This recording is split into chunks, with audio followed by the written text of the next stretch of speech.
28 shows in 27 days. It shouldn't happen.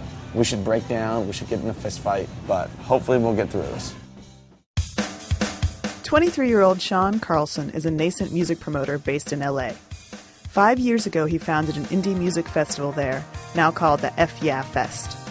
As he seeks to break into the music industry and advance his career, this summer, for the first time, he is taking the fest on the road. With 3 friends, he is traveling across the country in an old Bluebird school bus that has been converted to run on biodiesel. On the very first day of the tour, the bus was due to pick up Sean and his headlining act, Matt and Kim, at their practice space in Williamsburg, Brooklyn. Where's the bus? Where's the bus? Oh my God, I can't believe it's 3:40. We haven't even left Brooklyn yet. We're just running 3.5 hours late. Sean has worked for months booking the tour. Though it's decidedly do-it-yourself, it's still a complicated undertaking, with as many as a half a dozen bands, 3 comedians, and 1 art collective traveling together. Watch television on the back row of your seat? No, that wasn't it. There it is. There it is. It's almost 4:30 and the bus has finally arrived. But there are still more bands to pick up and a 200-mile drive to Baltimore for a 9 p.m. show. Oh my God. It's happening. Give me a hug, dude. Oh, I'm so happy you guys are here. Come on, family. Since he organized the tour over phone calls, emails, and instant messenger, he's meeting several of the bands for the first time, like Monotonics, an Israeli punk band. Nice to meet you. Oh, this is going to be amazing. Okay, everyone, team players, let's load this equipment fast. Okay, we got to load it as fast as possible.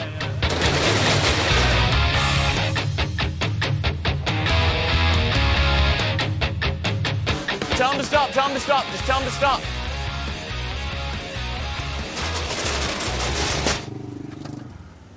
There's 25 of us in a bus, in an old school bus right now. It's running on vegetable oil, we converted it, and all of us, every band, comedian, artist is touring in the bus. I'm Sean, we've never formally met. Hi, Abby. Nice to meet you. Jonathan? Thank you, man. Give me a hug. We're gonna have the best summer of our lives. It's gonna be good. Sean. Yeah. Guy. Give me a hug, man. We're best friends from this point on. Hopefully we'll make it to the show tonight. In Baltimore.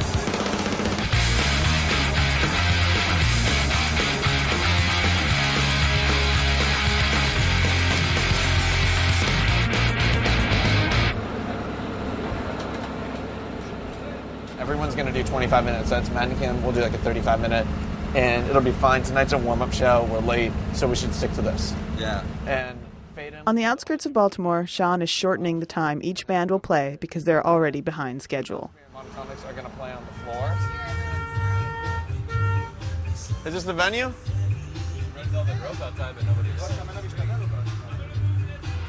Let's make this as fast as possible. Okay, I'm going to start handing you guys guitars.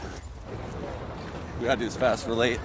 Though they arrived at the club almost an hour after they were supposed to start, nobody seemed to mind.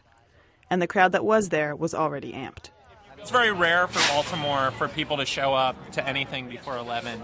So there's just some sort of tradition in Baltimore of events starting late. This is somewhat surreal because this is the first day of a 28-day tour that we're doing with Matt and Kim, Death Set, Monotonics, Team Robespierre, and a number of other bands and comedians. So you all go back to the never. Do you really want to last forever? Do you want to dance in the end?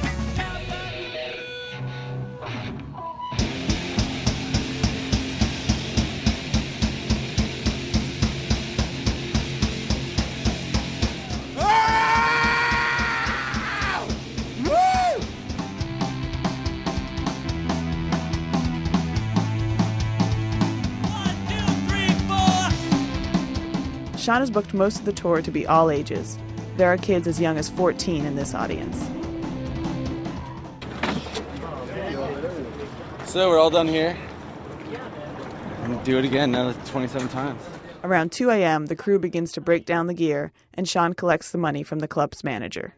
How much money is being made and how much money? So you'll still get you're going to get $1,100, which is what we agreed on. But you were going to get $1,300. Oh but $200 I'm getting billed. So I'll talk to them. During Monotonix' set, a video projector was damaged, and now Sean has to pay for it.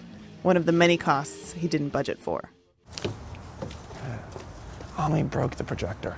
Broke the projector? Yeah. Which one? We got fined $200. Really? Yeah. That's crazy. And immediately I was bummed.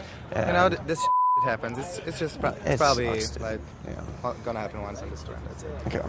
Cool. Give me a hug. Okay. The thing about running a bus powered on veggie oil is you need gallons and gallons of veggie oil. After the show, Sean and his crew go on a hunt for grease. Because they are DIY, and because they're broke, they don't buy it, they take it. Okay, this is plenty. Let's go. Y'all are gonna have fun. Oh my god. Okay, there's water. It's 3:30 in the morning, and they have found 3 barrels of veggie oil in the back of a restaurant a half mile away. We gotta check it and make sure it's good.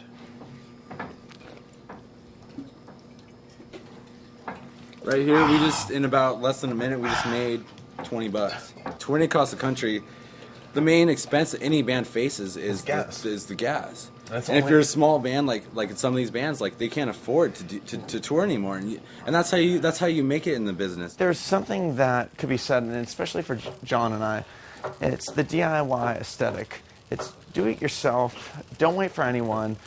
Don't wait for opportunity. You have to make it happen. With enough veggie grease to last them at least until the next gig, it's time to call it a night. Everyone's really beat, like 4:30 right now. Today was a good day. It was a really good day. We got a lot done. I actually didn't think it was gonna happen.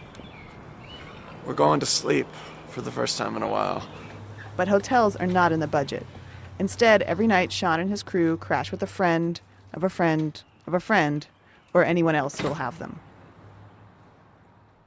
This isn't a money-making endeavor. If we can do this tour and it actually happens and it's pulled off, that'll be enough and I'll be happy. I'm willing to take some money out of my pocket.